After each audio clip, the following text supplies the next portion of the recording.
And I'm glad you brought up COVID-19, because I think that's something that is current and something that really is not going to go away anytime soon. So, putting on your future seeing glasses, what do you see as the future moving forward for ensembles, and what it might look like, or how to best prepare? What are some of your thoughts on COVID-19?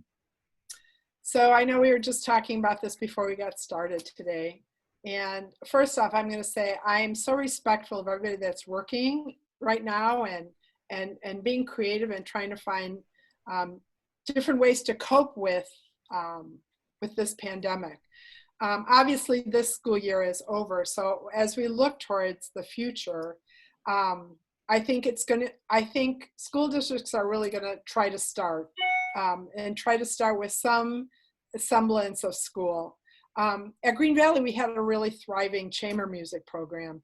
And I think that's one of the directions that I would look, honestly, right now, is not having 70 people in a classroom, but having people spread out through a facility in any way that you can.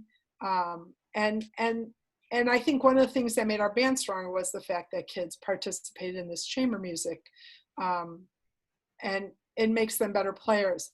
I have no idea what's going to happen with marching band.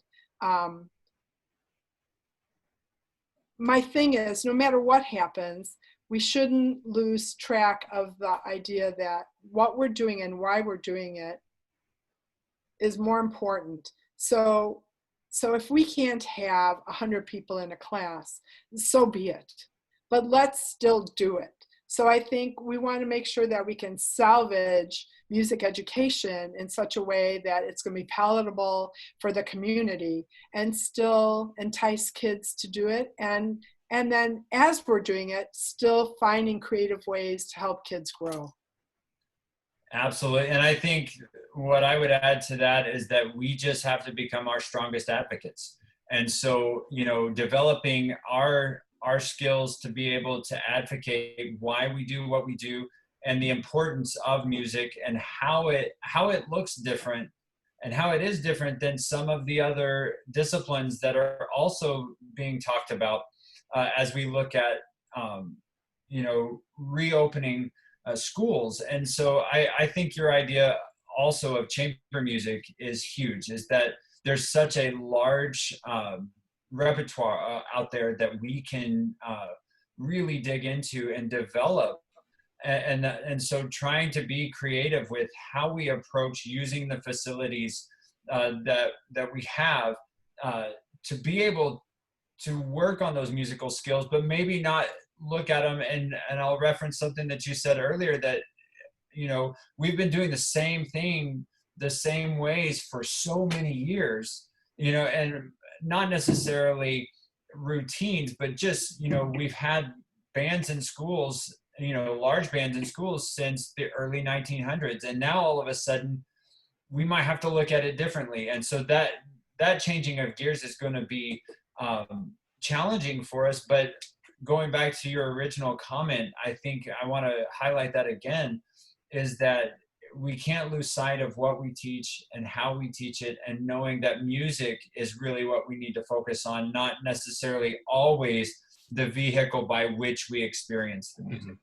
That's right. And I'm just going to say that it's so unmusical of me to say this, but I live with an administrator, and the honest truth is those kids have to be somewhere.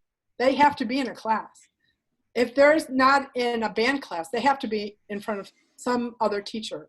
So I think as long as we're making great arguments for why we should be teaching what we teach, I think people are going to be open to having that. And just kind of as a final comment and stuff of what we're talking about, is the most important thing is that music doesn't stop during this time, either individually or for your students, for your peers, is continually finding ways to make music happen, and just to not let the fact that we can't sit down in a large ensemble or be together with our peers stop that.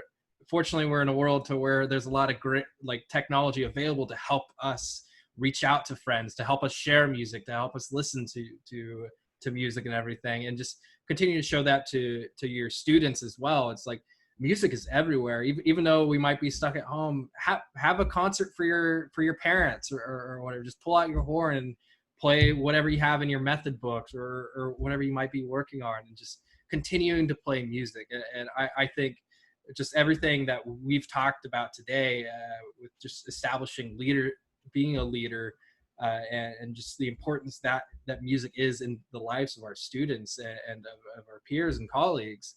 It's phenomenal to think about just being a part of such a great community. I'm very excited to see what that next step is once we are back in an ensemble, once we get back to schools, because I know within this community that there's going to be some really great changes, really great shifts, and some great educators responding to this. Right. It's going to be really interesting to see the creativity that people bring to this. But, we've seen so many things online already that are just amazing, and teaching kids other skills. So, hey, I'm all in with that.